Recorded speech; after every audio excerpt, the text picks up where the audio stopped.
Hey, what's up guys? Welcome back. Today we're going to talk about what grits of sandpaper you should be using when you're painting.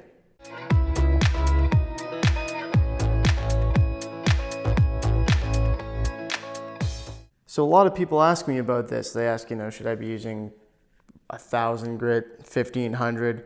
Is it better for me to go in with 220? What grits of paper should I be using? And at various stages of paint jobs, right? Because it doesn't always go the same depending on what stage of your paint job you're in.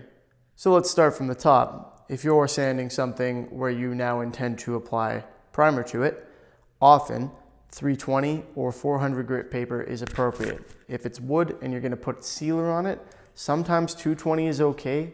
I would still go with 320 or 400 personally, but it's not really necessary. That's just kind of how I like to do it. Now, if you're sanding your sealer flat, you got a little bit more leeway. 320 and 400 are pretty smooth. They're still going to be good for that. However, I like to go with 600. I know that 600 is gritty enough that paint will then stick to it properly while still being about as smooth as I can get for that.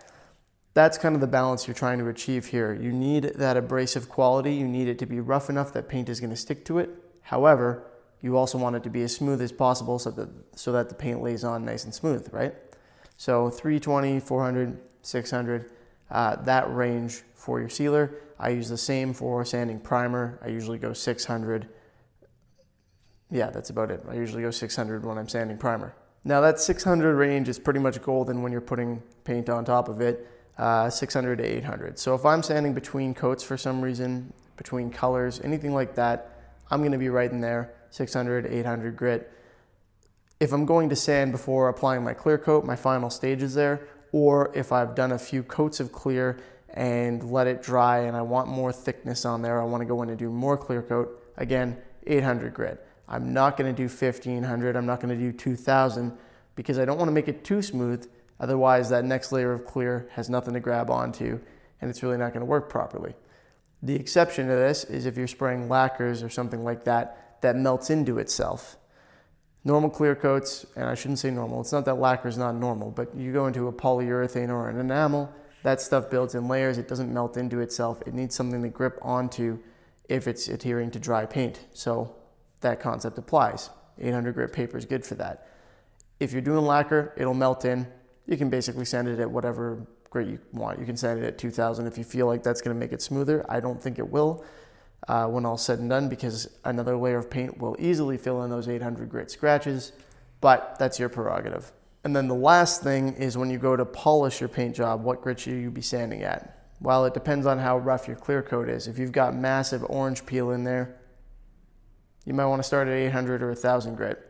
If it's pretty damn smooth, start at 2,000.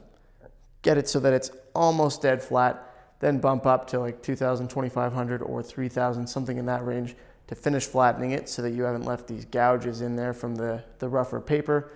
Then move up from there to the highest grit that you can. If you get up to 2,000 or 3,000, it's gonna polish out just fine. I like to go to 5,000 to make it easier for myself to polish afterwards so I get that high gloss quicker. But still, any of those will work. When you're polishing, that's when you're using those really high grit papers, but don't mistake that for meaning that you can use them earlier in the process.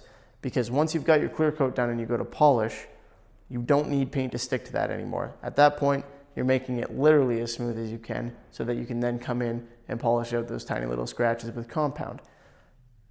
That's about it. You don't want to have that issue where you're going in super smooth and then trying to spray paint on top and it doesn't stick properly and the next day you come out and it delaminates and it looks like alligator skin. So guys, I hope that kind of alleviates any confusion you had about that. If you have any questions, of course, let me know. You can substitute sandpaper in some cases for that Scotch-Brite, but that's for scuffing to create grip pretty much exclusively. It's not really for smoothing stuff out. It doesn't have the same flattening capability that sandpaper has.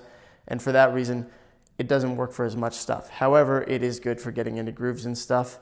And you're probably gonna use red or gray Scotch-Brite in most cases. So I hope that information is useful to you. If you found it helpful, please feel free to give the video a thumbs up so YouTube is more likely to recommend it to other people so that they will see it. And as always, thank you for watching. Hope you liked it, and I'll see you next time. Have a good one.